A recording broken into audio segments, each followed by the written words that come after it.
Good morning to all of you. Welcome to Legal Matters by Sai Babu Sankar. ఈ వీడియోలో limitation act గురించి తెలుసుకుందాము. Final ఇయర్లో limitation act గురించి మీకు సిపిసి అయిపోయిన తర్వాత లిమిటేషన్ యాక్ట్ దాంట్లో ఉన్నటువంటి 137 షెడ్యూల్స్ ఆర్టికల్స్ ఇవన్నీ చెప్పడం జరిగింది. సో నార్మల్గా లిమిటేషన్ యాక్ట్ యొక్క మెయిన్ పర్పస్ ఏమిటి? మొట్టమొదట the law comes to the rescue of the person who is not a sleeping person. Law comes to the rescue of persons who is active. అంటే ఒక విషయాన్ని గురించి, లీగల్ విషయాన్ని గురించి మర్చిపోయి ఒక 10 ఏళ్ళ తర్వాత గుర్తొచ్చి అప్పుడు కేసు వేస్తానంటే that's why there should be an end to the litigation. ఎక్కడో చోట ఎండ్ ఉండాలి. లేకపోతే మామూలుగానే మనకు తెలుసు సిపిసి లిటిగేషన్స్ కంటిన్యూ అవుతూ ఉంటాయి. Otherwise this continues will be going on, right? So ఇలా ఉండకూడదు. సో దీంట్లో సహజంగా ఒక రీజన్ చెప్పాడు. ఆ రీజన్ కరెక్ట్ కాదు అని చెప్పడానికి ఈ కేసులో ఆ పేరు ముందు తెలుసుకుందాం. This is Jagadish and 4 others. Jagadish and 4 others versus state of Uttar Pradesh and 4 others. Special appeal number 355/2014 decided on 25th April 2024 after 10 years by Allahabad High Court. Chief Justice Arun Bansali and Vikas Budhwar and Rasmus Vikas Budhwar. In this particular case is very simple. So దీంట్లో delay of 6 years. The petition was filed for revision. Of course, the delay has to be condoned. For condonation of delay after 6 years, వాళ్ళు ఇచ్చిన reason ఏంటో తెలుసా అండి? The advocate did not inform them about the disposal of the case. Final years students ఒకసారి గుర్తు తెచ్చుకోండి. మీకు చెప్పాను కూడా, లిమిటేషన్లో which is the sufficient reason అంటే, అయ్యా అడ్వకేట్ గారు మాకు వాయిదా గురించి చెప్పలేదు, అడ్వకేట్ గారు మాకు ఈ కేసు గురించి కొట్టేసినా చెప్పలేదు, ఇంకా జరుగుతుందని చెప్పి అన్నాడని చెప్పడం ప్రమాణమైన రీజను. కోర్టు యాక్సెప్ట్ చేస్తాను, నేనే మీకు చెప్పా. కానీ ఇక్కడ మళ్ళా కాదు అని చెబుతున్నాం. ఆఫ్టర్ 6 years మీరు కోర్టుకు వచ్చి మాకు లాయర్ గారు దీని డిస్పోజల్ చెప్పలేదంటే ఎవరైనా నమ్ముతారా? ఇది పాయింట్. నమ్మరు అని అలహాబాద్ హైకోర్టు వారు క్లియర్గా చెప్పారు. ఒకసారి కేస్ ఫ్యాక్ట్స్లోకి వెళ్దాం.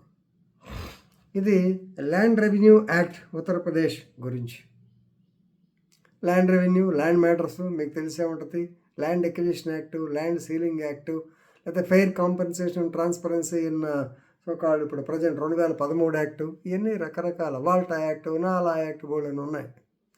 ఈ ల్యాండ్ రిఫార్మ్స్ యాక్ట్లో యూపీ ల్యాండ్ రెవెన్యూ యాక్ట్, దీని మీద ఈయన జగదీష్ అండ్ 4 others యాక్చువల్గా they wanted to go for appeal. మొట్టమొదట ఒక దీని మీద రివిజన్కి వెళ్ళారు 2019. దానికన్నా ముందు అప్పీల్కి వెళ్ళారు. అప్పీల్కి ఏంటి? Recall for the orders, earlier orders ఏదో ఇచ్చారో దాని మీద రికాల్కి వెళ్ళారు. సో ఇది మొదట్లో వీళ్ళు ఏంటంటే కోర్టుకి వెళ్ళనందువల్ల ఎక్స్ పార్టీ అంటారు. ఎక్స్ పార్టీ అంటే in absence of the body. ఇది ఎక్స్ పార్టీ డిగ్రీ ఇచ్చేశారు. ఇప్పుడు dismissed X party or dismissed for default అనాలి. 29/1/2016 నాడు వీళ్ళ యొక్క petition 219 section 219 of UP land revenue act కింద వేసినటువంటి రివిజన్ పిటిషన్ ఏదో దాన్ని కొట్టేయటం, ఎక్స్ పార్టీ కింద కొట్టేశారు. దాని మీద now they have gone for recall application. ఆ రీకాల్ అప్లికేషన్ ఎప్పుడు వేశారు? 18/1/22. That is after 6 years. 29/1/16 ex parte order వచ్చింది 2016లో. 18/1/2022లో now they have filed the recall petition.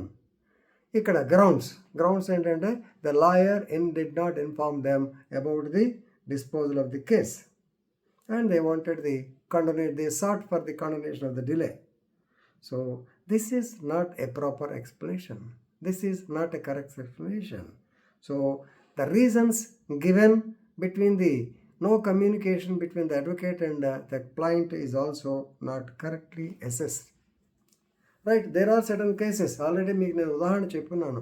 ఒక ఆయన ఒక లాయర్ గారి డబ్బులు ఇచ్చి సివిల్ కేసు వేయమని చెప్పి అమెరికా వెళ్ళాడు. అమెరికా వెళ్ళి దాదాపు 6 నెలల తర్వాత వస్తానయ్యా, ఈ లోపల నువ్వు చూడు అన్నాడు. సో కొంత డబ్బు ముందే ఇచ్చాడు. ఈ లాయర్ గారు కేసు వేయటం మాత్రం కరెక్టే, ఓఎస్ నెంబర్ కూడా వచ్చింది. But he did not attend the court as plaintiff, dismissed for default. మళ్ళీ ఆర్డర్ 9 రూల్ 11 కింద రెస్టరేషన్ పిటిషన్ వేసుకోవాలి. వేయిలా కేసు డిస్మిస్ అయింది.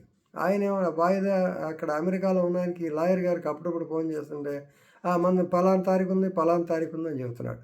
అల్టిమేట్గా వాళ్ళ ఫ్రెండ్ ఏదో ఫోన్ చేస్తూ ఏంది ఈ కేసు డిస్మిస్ చేశారు, ఏంది మీ లాయర్ రావట్లేదా అన్నాడు. అదేందయ్యా ఇంతకుముందే మాట్లాడాను, మా లాయర్ గారు వాయిదా పడింది అన్నాడు. It's not correct. Immediately came from America, come to he has verified the records. నేను కూడా ఉన్నాను చేస్తే ఆల్రెడీ రెస్టరేషన్ సూట్ అయ్యేలా. సో లక్కీగా 3 months అయిపోయింది కాబట్టి మళ్ళీ వేరే ఇంకో లాయర్ ద్వారా వేయటం జరిగింది. ఇలాంటి లాయర్స్ డిస్పోజల్ గురించి ఇన్ఫార్మ్ చేయని మాట కూడా వాస్తవమే, అది కూడా నేను చెప్పాను. కానీ 6 ఏళ్ల తర్వాత కూడా మేము మా లాయర్తో మాట్లాడలేదు, మా లాయర్ గారు మాకు చెప్పలేదంటే హూ విల్ బిలీవ్? ఇదన్నమాట లిమిటేషన్ యాక్ట్లో మెయిన్ పర్పసే పోయింది. కాబట్టి 6 years తర్వాత లాయర్ చెప్పలేదంటే ఎవరు ఒప్పుకోరు. కాబట్టి మనకి మంచి అడ్వాంటేజెస్ కేసు ఇది. So please read the case law and enrich your legal knowledge. With this, I am concluding. Thank you very much.